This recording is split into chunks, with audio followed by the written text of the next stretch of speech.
नमस्कार दोस्तों, आज के इस वीडियो में हम जानने वाले हैं कि श्री कृष्ण और कर्ण के बीच में क्या रिश्ता था।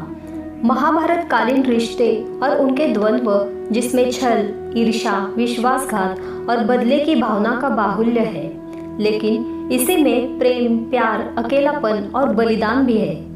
आओ जानते हैं कि कर्ण और भगवान श्री कृष्ण के संबंधों को लेकर 5 महत्वपूर्ण बातें।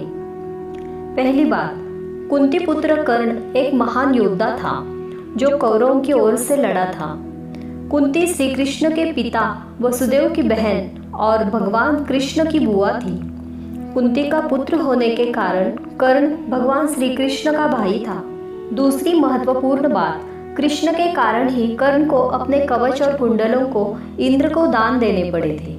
दरअसल श्री कृष्ण ने ही अपनी नीति के तहत इंद्र से कहा था कि तुम ब्राह्मण के वेश में कर्ण के द्वार जाओ और उनसे दान में कवच और कुंडल मांग लो, क्योंकि यदि महाभारत के युद्ध में कर्ण के पास उसके कवच और कुंडल रहे तो उसे हराना मुश्किल होगा। और इसी के कारण इंद्र ने ब्राह्मण का वेश धारण कर कर्ण से कवच कुंडल मांग लिए थे। तीसरी बात, जब पांडवों का वनवास और अज्ञातवास समाप्त हो गया तब श्री कृष्ण ने इस विनाशकारी युद्ध को टालने के लिए विराट नगरी से पांडवों के दूत के रूप में चलकर हस्तिनापुर की सभा में आकर पांडवों के लिए दुर्योधन से 5 गांव मांगे। लेकिन जब दुर्योधन ने कह दिया कि बिना युद्ध के तो सुई की नोक के बराबर भी भूमि नहीं दी जाएगी, तो श्री कृष्ण युद्ध को अवश्य भावी मानकर वापस चल दिए थे। कहते हैं कि उस समय हस्तिनापुर से बाहर बहुत दूर तक छोड़ने के लिए श्री कृष्ण के साथ कर्ण आया था। उस एकांत में श्री कृष्ण ने कर्ण को बताया था कि वह कुंती का ज्येष्ठ पुत्र है। यह सुनकर कर्ण के पैरों के तले से जमीन खिसक गई थी।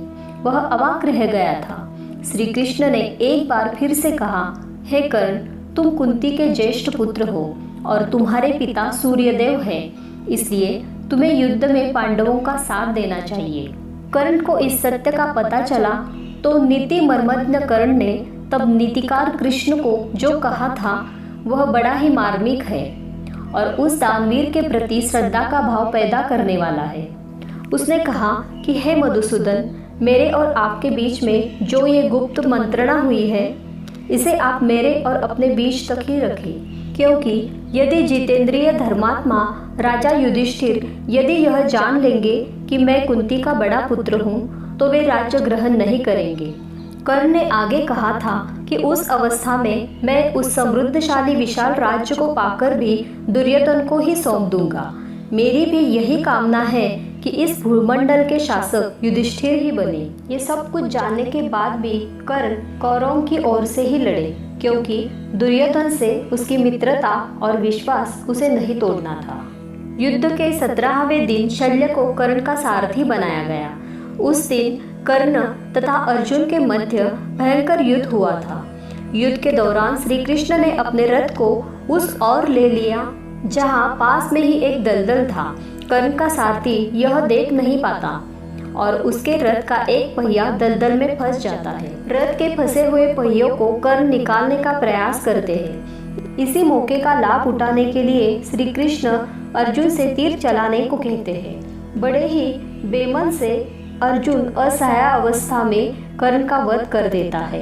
इसके बाद कौरव अपना उत्साह हार बैठते हैं, उनका मनोबल टूट जाता है। फिर शल्य को प्रधान सेनापति बनाया जाता है, परंतु उनको भी युधिष्ठिर दिन के अंत में ही मार देते हैं। 5वीं और आखिरी बात, कहते हैं कि कर्ण जब अंतिम सांसें ले रहे थे तब भगवान श्री कृष्ण ने उनकी एक अंतिम परीक्षा ली। वे उनके पास पहुंचे और कहा कि तुम एक दानवीर हो, क्या मुझे कुछ दान दोगे? कर्ण के पास उस वक्त कुछ नहीं था, पर उसे ध्यान आया कि उसका एक दान सोने का है, तो उसने मरना सन्ना हालत में भी एक पत्थर से अपना दांत तोड़कर कृष्ण को दान स्वरूप भेंट कर दिया।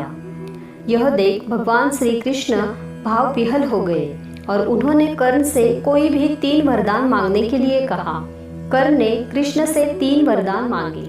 अपने पहले वरदान में कर्ण ने कहा कि कृष्ण जब अगला जन्म ले तो सूत लोगों के उद्धार का कार्य करे। दूसरा वरदान ये मांगा कि कृष्ण अगले जन्म में वही पैदा हो जहाँ कर्ण हो। इसके बाद तीसरा वरदान कर्ण ने ये मांगा कि उनका अंतिम संस्कार ऐसी जगह किया जाए जहाँ कोई पाप नहीं हुआ हो। इसी वजह से कृष्ण ने कर्ण का अंतिम संस्कार अपने हाथों के ऊपर किया था। तो दोस्तों, ये थी कर्ण और भगवान श्री कृष्ण के बीच के संबंधों को लेकर महत्वपूर्ण 5 बातें। तो दोस्तों, ये जानकारी आपको अच्छी लगी हो तो वीडियो को लाइक ज़रूर करें और इसी तरह की नई नई जानकारी पाने के लिए सीक्रेट ऑफ विक्ट्री को ज़रूर सब्सक्राइब करें। धन्यवाद।